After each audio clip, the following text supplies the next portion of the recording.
इस मूर्ख दधीची का साहस तो देखिए कि स्वयंभू सम्राट को श्राप देने की भूल कर बैठा। अगर इस महायज्ञ में अग्नि आहुति नहीं लेगा तो भी यह महायज्ञ संपूर्ण होगा। अजान बाहु। आज्ञा स्वयंभू सम्राट। इस यज्ञ और यज्ञ भूमि की सुरक्षा और कठोर कर दो। निर्धारित अतिथियों के अतिरिक्त और कोई भी भीतर आने न पाए। याद रहे, वो मुंडों की माला पहनने वाला, शमशान में धूनी रमाने वाला और पिचासों से अपनी सेवा करवाने वाला वो निर्लज्ज शिव भी भीतर न आने पाए। जो आज्ञा स्वयंभू सम्राट।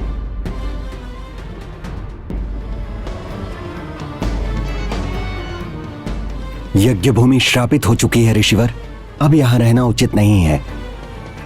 जब परमपिता ब्रह्मा और श्री हरि विष्णु ये सब होने के बाद भी यज्ञ छोड़कर नहीं गए तो हम क्यों जाएं? अब जो होना है सब देख कर ही जाएंगे। कोई लाभ नहीं है माता।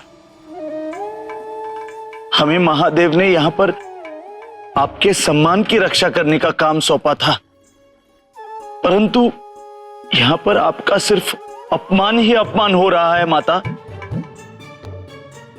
कृपया यहां से लौट चलिए माता।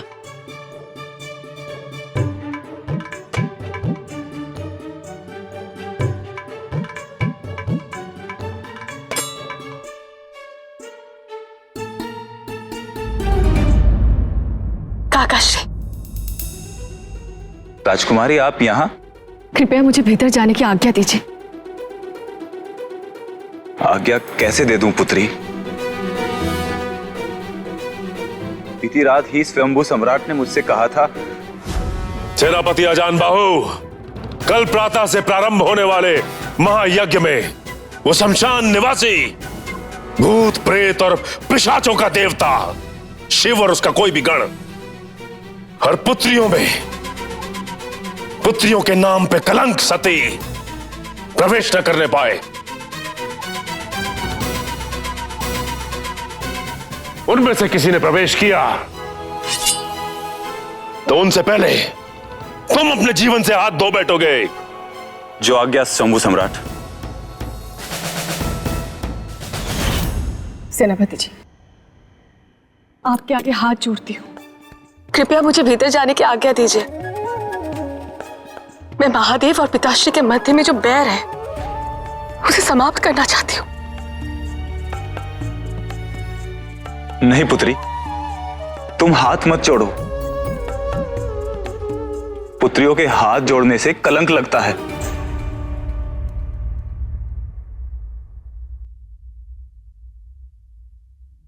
जाओ पुत्री, यज्ञ भूमि में प्रवेश करो। धन्यवाद।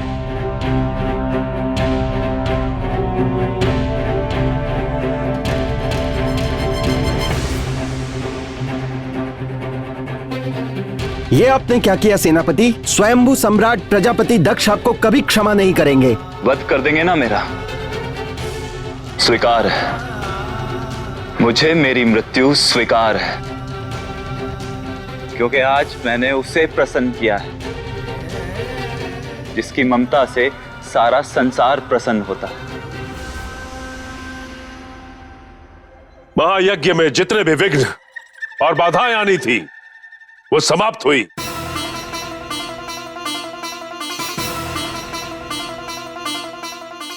यज्ञ का आरंभ हो। महारानी, क्या आपको विशेष निमंत्रण देना पड़ेगा? आप ये उचित नहीं कर रहे हैं स्वामी। जब हमारा पूरा परिवार ही यहां नहीं है तो ये यज्ञ कैसा? यज्ञ का अर्थ तो संसार का कल्याण होता है। किसी का हृदय दुखाकर यज्ञ का फल नहीं पाया जा सकता स्वामी। जो यहां है वही मेरा परिवार है। शिव को तो उसी दिन मैंने ठुकरा दिया था जब भरी सभा में उसने मेरा अपमान किया था। स्वामी, महारानी वीरनी, तुमने एक शब्द भी अपने मुख से निकाला तो इसी समय मैं तुम्हारा त्याग कर दूंगा।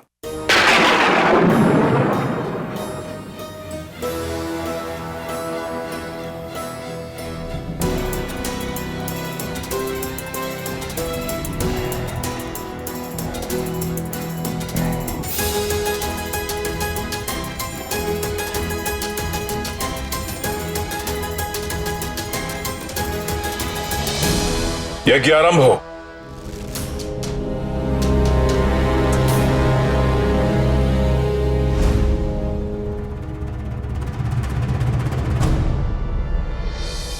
पिताश्री,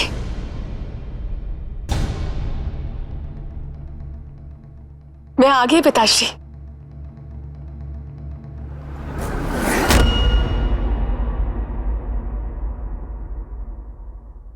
इस तरह आसन पर बैठने के बाद बिना यज्ञ पूर्ण हुए उठना अपशकुन होता है।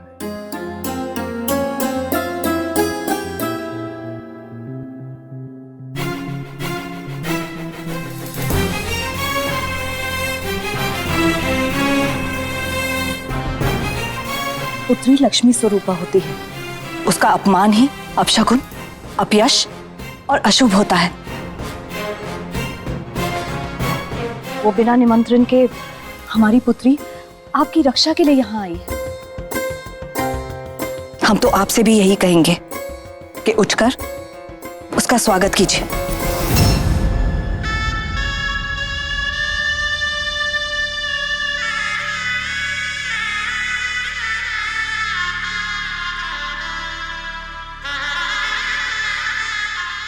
माता,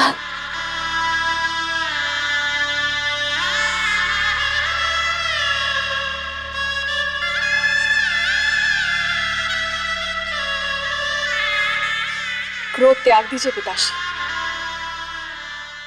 महादेव वास्तव में भोले हैं। उनके हृदय में सबके लिए केवल प्रेम ही प्रेम है।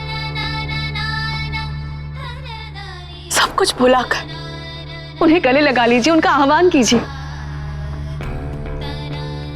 वे मान अपमान से परे हैं। उनका आह्वान कीजिए पिताश्री। आपकी पुकार सुनकर वो तुरंत यहां आ जाएंगे।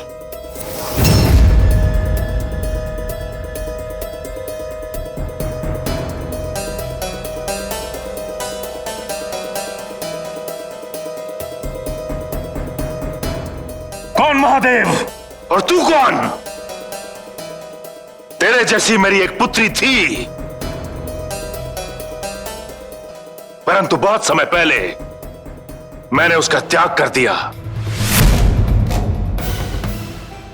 तू मेरी पुत्री नहीं है। सती, महायज्ञ में सती को जाने की आज्ञा देकर मैंने उचित नहीं किया।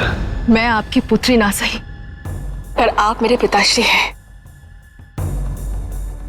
आपके ही गोद में खेलते पड़ी हुई हूं मैं पिताश्री।